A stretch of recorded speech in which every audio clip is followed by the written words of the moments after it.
I stormed off into the pouring rain with a pistol in my jacket. I wasn't sure yet if it was for my former boss or myself. My plan was to go to a bar, get good and drunk, and find out. I was at that bar where I met Abigail, drinking alone. She was a handsome woman, older than me by at least a decade, black hair, streaked with white, skin sun-kissed and weathered, marked with the storied scars of a hard life. Eyes like ice rolled in ash. Her hands were steady as she pulled out another glass. And here I thought the storm was keeping everyone home. She had a voice like whiskey, poured, aged, complicated, smooth and sharp all at once. So what's your story? I hadn't planned on talking. Not about the day I was having, not about anything, but before long I was 3 glasses deep and telling a stranger about my divorce, my job, and how I'd been thrown away. For nothing. 15 years of hard work, of my life, just gone. My pension stolen from me, a retirement I can kiss goodbye. I managed to stop short of explaining why I was sitting there with a gun in my pocket. It was quiet then. Abigail looked right through me, like she could see the shape of the things unsaid. She took a long, slow drink and spoke up for the first time in several minutes. Gus, can I tell you a story? I nodded.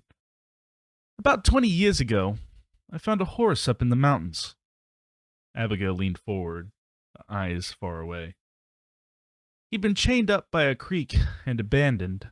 Cruel thing to do. The horse had all the water it could handle, but nothing to eat. Found him nearly dead, skin and bone, too weak to even stand, just ragged breaths and big brown eyes begging for mercy. She chuckled darkly to herself. I'd gone up there to find a quiet place to hang myself. She gave me a look, eyes drifting briefly to my jacket. But I couldn't leave that poor beast to die like that, no sir. So I hiked back down that mountain and walked to town. I bought some feed, bolt cutters, a shitty little sleeping bag, and I rucked it all back up. Couple weeks I spent like that. Slept next to him, slowly nursed him back to health. Made the trip to town and back every few days.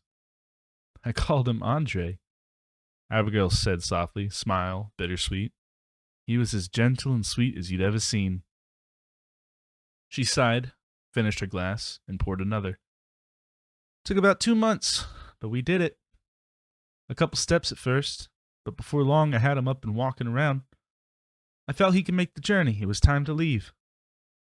Now the quickest route was the path I'd been taking, but that trail was far too steep for a healthy horse, let alone one who just got his legs back.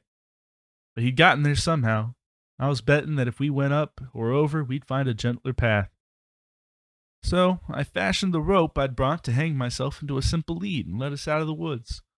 Took most of the day, but we found a trail. Followed it over the ridge, back down into the forest, and to a fork in the road.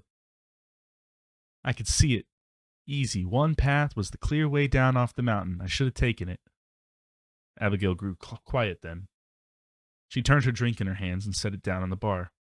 Instead, I took the other trail. The one that led to a ranch. I saw it through the trees, and I knew that's where I'd find the bastard that left Andre to die. I was right.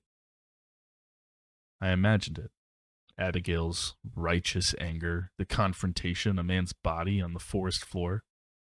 You killed him, I said. Her eyes were far away. She nodded, slowly.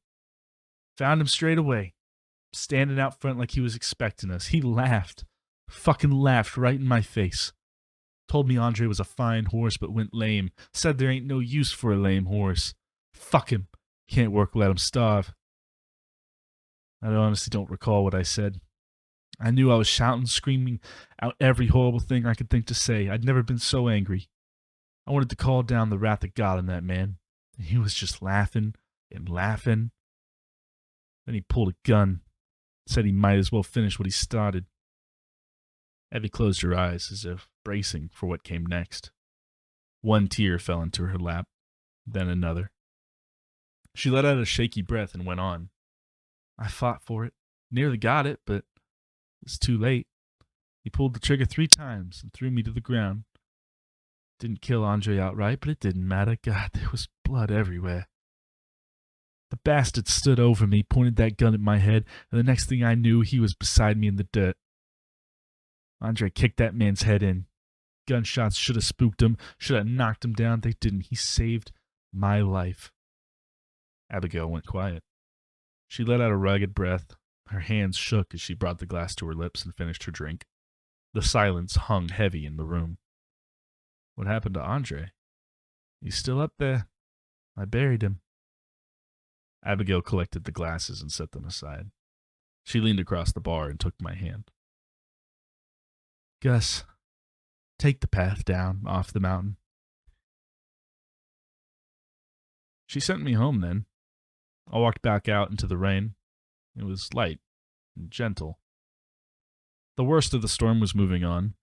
I heard the distant thunder rolling off the mountains, and for a moment, it sounded just like the galloping of horses.